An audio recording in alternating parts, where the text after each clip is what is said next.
अमेरिकी भाइयों और बहनों, आपने जिस स्नेह के साथ मेरा स्वागत किया है उससे मेरा दिल भर आया है।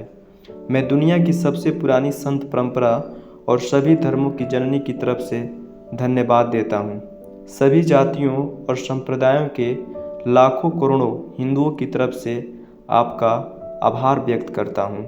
मैं इस मंच पर बोलने वाले कुछ वक्ताओं का भी धन्यवाद करना चाहता हूँ, जिन्होंने यह जाहिर किया कि दुनिया में सहिष्णुता का विचार पूरब के देशों से फैला है। मुझे गर्व है कि मैं उस धर्म से हूँ जिसने दुनिया को सहिष्णुता और सार्वभौमिक स्वीकृति का पाठ पढ़ाया है। हम सिर्फ सार्वभौमिक सहिष्णुता पर ही विश्वास नहीं करते, बल्कि हम सभी धर्मों को सच के रूप में स्वीकार करते हैं। मुझे गर्व है कि मैं उस देश से हूँ जिसने सभी धर्मों और सभी देशों के सताए गए लोगों को अपने यहाँ शरण दी।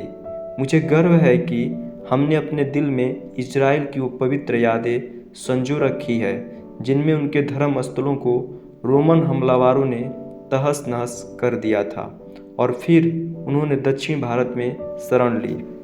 मुझे गर्व है कि मैं एक ऐसे धर्म से हूँ जिसने पारसी धर्म के लोगों को शरण दी और लगातार अब भी उनकी मदद कर रहा है।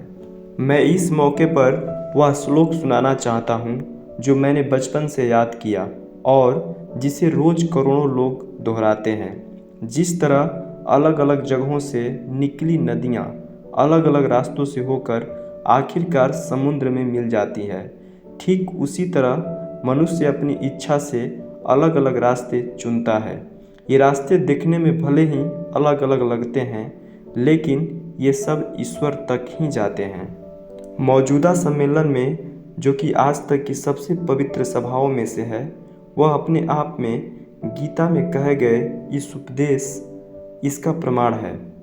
जो भी मुझ तक आता है, चाहे कैसा भी हो, मैं उस तक पहुंचता हूं। लोग अलग अलग रास्ते चुनते हैं, परेशानियां झेलते हैं, लेकिन आखिर में मुझ तक पहुंचते हैं। सांप्रदायिकता, कट्टरता और इसके भयानक वंशजों के धार्मिक हठ ने लंबे समय से इस खूबसूरत धरती को जकड़ रखा है।